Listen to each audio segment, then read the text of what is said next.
This is one of the original stuffed Donkey Kongs from the early 1980s. Why does he have to have his hands like this? Like, what's he trying to tell us? And look at his face. He knows it's funny. It's like, hey, you, fuck you!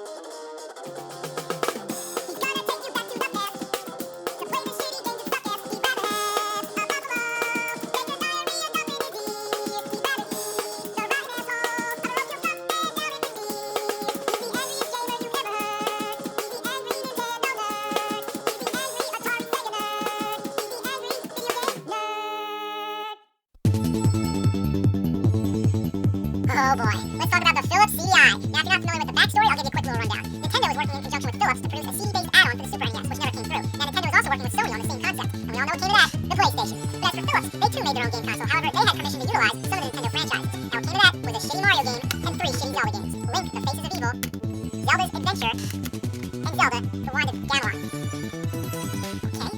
These games are notorious for their legendary ass suckage, which is hard to believe. How could there exist a bad Zelda game, let alone 3 of them, and on a console that's not Nintendo? Well, if you haven't heard of them, you might think you're living under a rock, but let me tell you, it's a rock worth living under.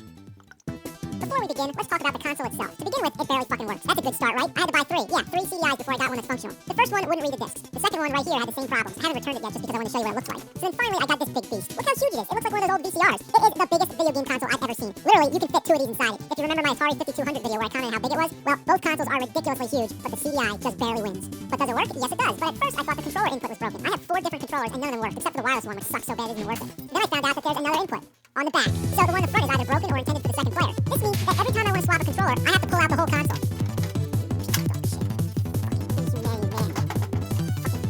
Shit. That is a pain in the ass. Why couldn't both be on the front? Seriously, I couldn't even imagine what they were thinking. Let's talk about the controllers. One is your average regular ass controller. The next one looks like a spoon. I really don't understand it. And this one has this awkward joystick. It's so stiff. It's basically just a stick on top of a regular D-pad. Then you have the wireless one. This is the standard controller that comes with the system. But as I've said, it's terrible. Your finger keeps slipping off the joystick and the buttons are too close. Imagine if you were trying to play Nintendo 64 and all the buttons were clustered around the joystick. For your average point-and-click game, it's okay. But for an action game like Zelda, it is nearly impossible to use this controller. It's all worth it just to play such classics as Sticky Bear Reading, Lamb Chops, Play-Along, Sailing, and The Flowers of Robert Mapplethorpe. Yeah, it had a share of educational games, some action games, but let's cut the bullshit and get to the ones you want to hear about. The Zelda games are pretty rare and kind of expensive. Zelda's Adventure was over $180 US. Not counting the money I had refunded for the bad consoles, all this in total cost about $700. I've been dying to do a CDI review for a long time, and partly due to financial and technical difficulties, that's what's been holding me back. But before we get to the Zelda games, let's start off with Hotel Mario. The price on this one, I gotta be honest, was 0 because this one was a donation. Thanks, Casey. You might as well have sent me a turd wrapped in tinfoil. As the game begins, you get a ridiculous cutscene. Nice of the princess to invite us over for a picnic, eh, Luigi? I hope you made lots of spaghetti! Reminds me of Super Mario Bros. Super Show, but way more cheesy. The game is not what you'd expect. I mean, with a title like Hotel Mario, I guess I really didn't know what to expect, but not this. All you do is run around and shut doors. Yeah, seriously, the goal is to shut all the doors before the time runs out, then advance to the next stage. Couldn't they have come up with something better? Like, how about kill all the Goombas and Koopa Troopas, but shut doors? As much fun as that sounds, it's even more fun when the doors keep opening again. Just when you think you're about to shut the last door and beat the level, another door opens, and by the time you run all the way over there, another one opens. Also, it seems that there's always somebody in your way. Like if I jump at the wrong time, I hit the Goomba on the top. Even if I try to stop an enemy, I end up bouncing up and getting my ass killed. Ugh, look here, I'm totally fucked. Here I go, I'm kicking ass. Fuck, you gotta watch the doors. Speaking of doors, you can actually hide in the doors, which helps out sometimes.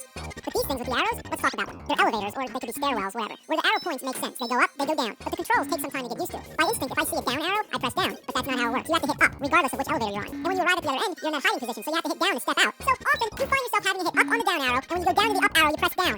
That's fucking confusing. And the elevators don't always go where you expect. No, it takes me to the other side where I get killed by the fucking caterpillar. The game is actually more reminiscent of arcade games from the early 80s, like Donkey Kong and Mario Brothers. And for something like that, Hotel Mario actually isn't too bad. It is challenging, I'll give it that. But the fact is, this was not the early 80s, this was 1994, and it was a next generation console. Originally, they planned to release a sequel to Super Mario World titled Super Mario's Wacky Worlds, but it was cancelled, and what we got was this. End of story. And all the CDI stuff is a shit sandwich that's too big for one mouthful. So check in for part 2, we're gonna look at the Zelda games.